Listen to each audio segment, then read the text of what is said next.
Assalamualaikum warahmatullahi wabarakatuh. Perkenalkan, nama saya Kanisa Sabila. Di sini saya sebagai moderator yang akan memandu perjalanan presentasi kita pada kali ini.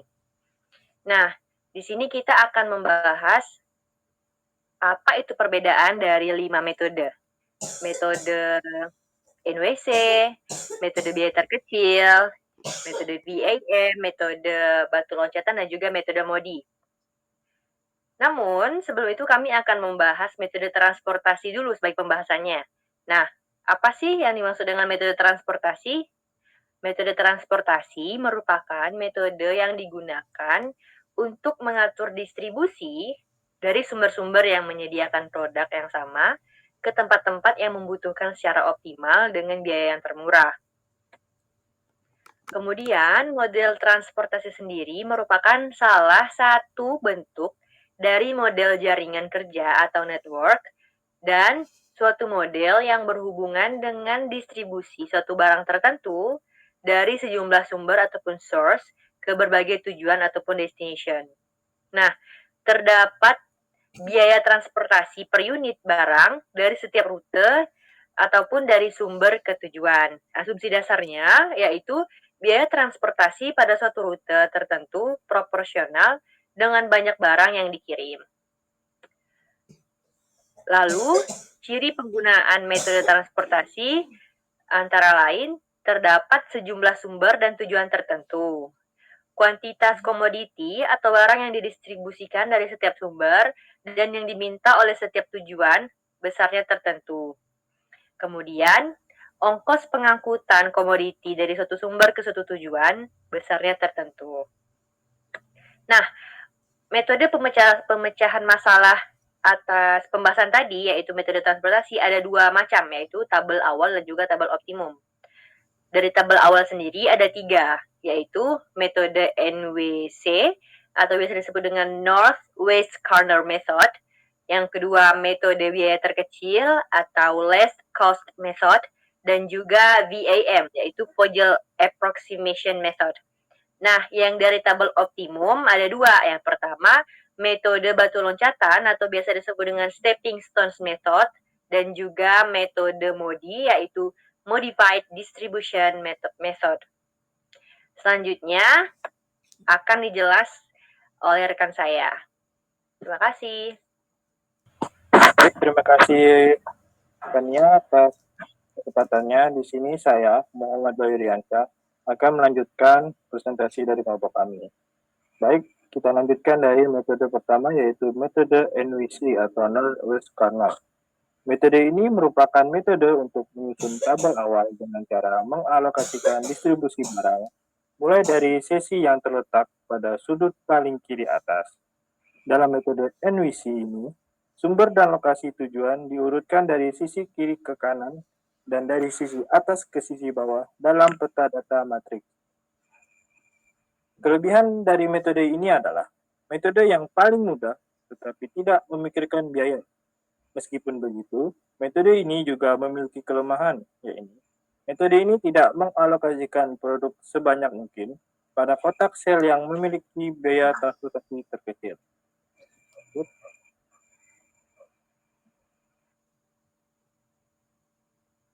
Berikut adalah aturan metode NWC atau North-West Corner. Yang pertama, pengisian sel atau kotak dimulai dari ujung kiri atas. Yang kedua, alokasikan jumlah maksimum atau terbesar sesuai syarat sehingga layak untuk memenuhi permintaan. Dan yang terakhir, bergerak ke kotak sebelah kanan bila masih terdapat suplai yang cukup. Kalau tidak, bergerak ke kotak di bawahnya sesuai demand. Bergerak terus hingga suplai habis dan demand terpenuhi. Yuk. Nah, berikut ini adalah contoh soalnya, yaitu ada pabrik W, H, dan P, dan gudang A, B, C. Pabrik W ini cuma bisa menghasilkan 90, pabrik H ini 60, dan pabrik P ini 50. Sedangkan kapasitas kebutuhan dari gudang A itu hanya 50, gudang B itu 110, dan gudang C hanya 40. Karena di sini kita NWC, jadi biaya tidak kita hiraukan. Oke, lanjut. Nah, ini representasikan dalam bentuk jaringannya. bisa kita lihat yaitu dari pabrik W dulu. Pabrik W itu ke gedung A itu ya dapat cuma 20. Pabrik W ke gedung B itu cuma hanya 5 dan ke gedung C itu hanya 8. Kita lanjut lihat ke pabrik H ini, ke gudang A ini hanya 15. Lihat dari jalur yang warna kuning. Kemudian ke gudang B ini hanya 20 dan ke gudang C hanya 10. Lanjut kita ke pabrik P itu, ke gudang A itu hanya 25, ke gudang B hanya 10 dan ke gudang C hanya 19. Lanjut. Nah, ini contoh penyelesaiannya. Metode NWC itu dimulai dari sudut kiri atas. Bisa kita lihat itu dari gudang A itu kan cuma memerlukan maksimal 50 kapasitas. Sedangkan pabrik W ini kan cuma menghasilkan 90. Jadi ini gudang A ini ke pabrik W itu cuma 50. Karena kapasitasnya sudah penuh, jadi kita bisa pindahkan alokasikan ke gudang B. Jadi 90 dikurang 50 karena kapasitas pabrik W ini 90, jadi kita kurang karena yang 50 sudah di gudang A. Jadi gudang B itu dapat 40 dari pabrik W. Nah, pabrik W ini sudah habis kan, sudah habis kapasitasnya. Sedangkan gudang B ini masih kurang. Jadi dipinjamlah dari pabrik H dan pabrik B. Nah, karena 40 dikurang 110 itu 70, dan sedangkan pabrik H hanya cuma 60, jadi gudang B ini masih memerlukan lagi stok dari pabrik P. Jadi pabrik P itu menyumbang 10, jadi totalnya kan pas 110. Nah, pabrik P ini kan menghasilkan total kapasitasnya kan 50, jadi masih ada 40. Nah, kelebihan 40 itu kita geser ke gudang C, karena kalau udah penuh kita geser ke demand. Jadi, kesimpulan yang kita dapatkan dari ini adalah pabrik W akan melayani atau mengirim ke gudang A sebanyak 50 ton dan ke gudang B sebanyak 40 ton. Pabrik H hanya akan melayani atau mengirim ke gudang B sebanyak 60 ton. Pabrik B akan melayani atau mengirim ke gudang B sebanyak 10 ton dan ke gudang C sebanyak 40 ton. Adapun biaya transportasinya sebagai berikut, yaitu 50 kali 20 hanya hasilnya 1000, 40 kali 5 yaitu 200, 60 kali 20 1200, 10 kali 10 100, 40 kali 19 760. Jadi hasil biaya yang dikeluarkan yaitu 3260. Sekian pemaparan materi dari saya, akan dilanjutkan oleh rekan saya. Terima kasih. Baik, terima kasih Bayu atas kesempatannya. Selanjutnya, sebelumnya perkenalkan saya Kalarita. Di sini saya akan melanjutkan penjelasan dari metode pemecahan masalah tabel awal yang kedua, yaitu metode biaya terkecil atau least cost. Nah, apa itu metode biaya terkecil atau least cost?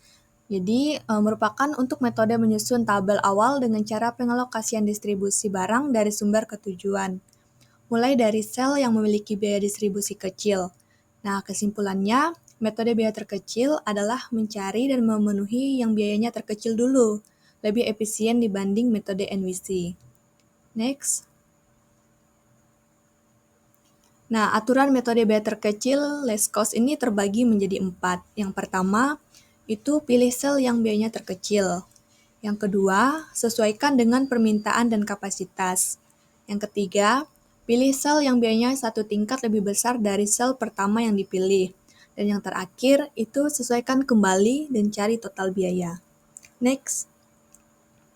Nah, di sini ada penghitungan metode biaya terkecil.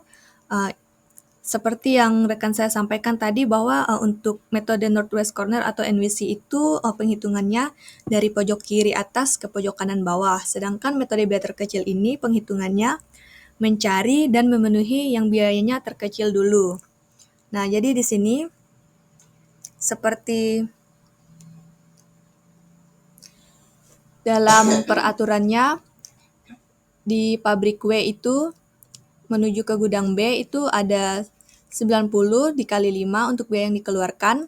Nah, ditambah pabrik H ke gudang A itu 20 dikali 5 ditambah pabrik H ke gudang C itu 40 dikali 10 ditambah pabrik P P ke gudang A itu 30 dikali 25, ditambah pabrik P ke gudang B itu 20 dikali 10. Jadi total biaya yang dikeluarkan itu 2.400. Next. Nah, ini kesimpulannya. Tabel awal dapat diubah dengan dua metode, yaitu yang pertama metode Northwest Corner atau NWC, yang penghitungannya dari pojok kiri atas ke pojok kanan bawah. Nah, kelemahannya tidak memperhitungkan besarnya biaya sehingga kurang efisien. Untuk yang kedua, itu metode biaya terkecil. Penghitungannya mencari dan memenuhi yang biayanya terkecil dulu, jadi lebih efisien dibanding metode NWC. Sekian penyampaian dari saya, akan dilanjutkan oleh rekan saya. Terima kasih. Baik, makasih atas kesempatannya. Saya Ena Prija. Kali ini saya akan melanjutkan presentasi dari Kalarita, yaitu tentang metode FAM. Dibanding dengan NWC dan least cost method, metode ini lebih sederhana penggunaannya karena tidak memerlukan closed path, jalur tertutup. FAM dilakukan dengan cara mencari selisih biaya terkecil dengan biaya terkecil berikutnya untuk setiap kolom maupun baris. Kemudian, pilih selisih biaya terbesar dan alokasikan produk sebanyak mungkin ke sel yang memiliki biaya terkecil. Cara ini dilakukan berulang hingga semua produk sudah dialokasikan. Next. Kemudian ada prosedur pemecahan dengan FAM. Yang pertama di situ, hitung perbedaan antara dua biaya terkecil dari setiap baris dan kolom. Kemudian pilih baris atau kolom dengan nilai selisih terbesar lalu beri tanda kurung. Jika nilai pada baris atau kolom adalah sama, pilih yang dapat memindahkan barang yang paling banyak. Dari baris atau kolom yang dipilih pada 2, tentukan jumlah barang yang bisa terangkut dengan memperhatikan pembatasan yang berlaku bagi baris atau kolomnya, serta sel dengan biaya terkecil.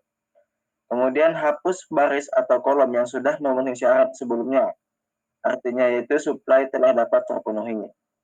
Yang terakhir yaitu tinggal mengulangi langkah 1 sampai 4 hingga semua alokasi terpenuhi. Next. Yang keempat di sini ada metode batu loncatan, stepping stone, yaitu metode untuk menemukan solusi yang lebih optimal dalam masalah alokasi sumber daya dibanding metode sebelumnya. Next.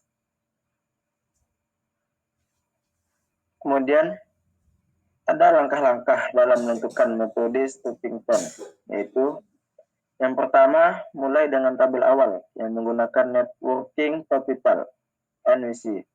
Kemudian pilih segambar tak terpakai yang ingin dievaluasi. Temukan jalur terdekat dari segi 4 tak terpakai dengan hanya bergerak secara horizontal atau vertikal. Hanya ada satu jalur terdekat untuk setiap sel tak terpakai dalam pemecahan masalah tersebut. Kemudian tandai sel-sel dalam jalur terdekat dengan tanda tambah dan kurang dimulai dengan tanda tambah pada sel kosong. Kemudian jumlahkan unit biaya dalam segi 4 dengan tanda tambah sebagai penambahan biaya. Penurunan biaya diperoleh dari penjumlahan unit biaya dalam sel yang memiliki tanda kurang. Kemudian ulangi langkah 1 hingga 4 untuk sel kosong lainnya. Dan bandingkan hasil evaluasi sel kosong tersebut. Pilih nilai evaluasi yang paling negatif, penurunan biaya terbesar. Jika tidak ada nilai negatif pada evaluasi sel kosong, itu berarti pemecahan sudah optimal. Kemudian, perubahan jalur dilakukan pada sel yang terpilih dengan mengalokasikan jumlah unit terkecil dari sel yang bertanda kurang dan menambahkannya ke sel yang bertanda tambah plus. Yang terakhir, cukup ulangi langkah 1 hingga 6 sampai Anda mendapatkan indeks perbaikan atau tidak ada sel kosong yang memiliki nilai negatif lagi, yang menunjukkan pemecahan yang optimal. Oke, sekian pemaparan materi dari saya, kemudian akan dilanjutkan oleh rekan saya. Baik, EN, terima kasih atas kesempatannya. Selanjutnya, saya Rizky Fitriandi akan melanjutkan pembahasan, yakni metode yang kelima ialah metode MODI, Modified Distribution. Nah, metode MODI ini merupakan pengembangan dan penyempurnaan dari metode sebelumnya atau metode yang keempat, yakni metode stepping stone. di mana hasil analisa perhitungan dari metode ini menciptakan hasil solusi akhir yang paling optimal. Langkah-langkah dari metode ini yaitu menggunakan tabel awal dari ketiga metode dasar, baik itu NWC, LC maupun PAM. Kedua, menentukan nilai baris dan kolom. Kemudian awal pengerjaan dan baris pertama selalu diberi angka 0 sesuai dengan rumus. Dilanjutkan dengan menghitung nilai atau indeks perbaikan di setiap sel segi 4 sesuai dengan rumus dan memilih titik tolak perubahan. Kemudian membuat jalur penutup dan terakhir dengan menghitung sel yang sesuai dengan rumus. Lanjut moderator. Nah, dari kelima metode yang telah dijelaskan, di sini saya akan menjelaskan dan sekaligus menjawab pertanyaan dari tugas yang telah Ibu berikan, di mana kelompok kami dimintai untuk menjelaskan perbedaan dari kelima metode tersebut. Dari kelima metode tersebut, 3 diantaranya termasuk ke dalam metode dasar. Perbedaannya, yang pertama, 1 metode NWC. Metode ini tidak memperhatikan besarnya biaya per unit karena menganggap bahwa biaya per unit itu sama besarnya. Dari segi efisiensi, metode NWC merupakan metode yang paling lemah karena dianggap tidak terlalu akurat jika dihadapkan kepada biaya transportasi yang per unitnya berbeda-beda. Yang kedua, metode LC. Nah, perbedaannya, jika pada metode NWC dia menganggap bahwa biaya per unit itu sama, maka metode LC ini cenderung terfokus kepada biaya termurah di setiap tahapannya hingga solusi awal tercapai. Lanjut pada metode yang ketiga, yakni metode FAM. Metode ini merupakan pengembangan dari metode LC, di mana pada setiap tahapannya tidak hanya mempertimbangkan biaya pengiriman terendah, tapi juga mencari selisih antara dua hasil terendah. Hasil dari analisa metode ini sangat mendekati solusi yang cukup optimal dibandingkan dengan metode E2 sebelumnya. Namun, tentunya metode PAM memerlukan sedikit waktu lebih banyak karena adanya perbedaan dari segi tingkatan kesulitan dan pengerjaannya. Lanjut, moderator. Nah, untuk metode Modi dan stepping stone ini termasuk dalam kategori tabel optimum atau metode pengujian dari solusi-solusi yang telah dihasilkan pada tahapan tabel awal. Pada kedua metode ini, perbedaan utama terletak pada cara pengevaluasian variabel dan basis atau penentuan penurunan ongkos transport per unit untuk tiap variabel. Dalam metode Modi tidak harus menentukan semua jalur tertutup variabel non basis, kecuali pada saat menentukan sel yang akan keluar basis perpindahan tabel. Sedangkan pada metode stepping stone, pengujian nilai sel non basis dilakukan dengan membuat jalur tertutup closed path. Oleh karena itu, metode Modi merupakan cara yang lebih efisien di dalam menghitung nilai sel yang bukan basis. Nah, kesimpulan dari perbedaan kelima metode tersebut adalah perbedaan utamanya terletak dalam kompleksitas dan akurasi metode. Least cost method adalah yang paling sederhana, tetapi mungkin tidak menghasilkan solusi yang optimal.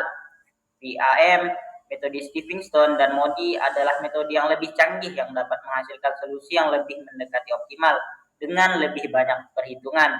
Pemilihan metode ini tergantung pada tujuan analisis dan kompleksitas masalah yang sedang dihadapi. Sekian penyampaian materi yang telah kami jelaskan. Saya kembalikan kepada moderator.